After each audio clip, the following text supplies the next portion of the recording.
என் பேர் கிருத்திகா. தேனி கிருத்திகா. கிருத்திகால தேனி கிருத்திகா. இப்போ நம்ம ஆம்லெட் போட போகிறோம். அது ருசியான ஆம்லெட். இப்போ போட்டுருமா? ஃபஸ்ட்டு எண்ணெயை ஊற்றுவோம். செகண்டு முட்டையை நல்லா வெள்ளை தெரியாமல் கலக்கிக்கணும். அடுத்து சூடு ஏறணும் காய். சூடு ஏறாமல் ஊற்றினா நல்லா வராது காய்ஸ். ஊற்றலாம் காய்ஸ்.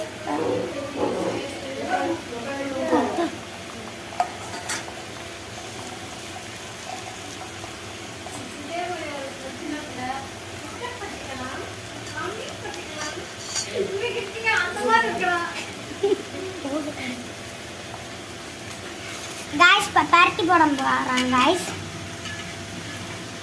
இப்போ ரெடி ஆயிடுச்சு காய்ஸ். இம்மா இப்போ ரெடி ஆயிடுச்சு காய்ஸ்.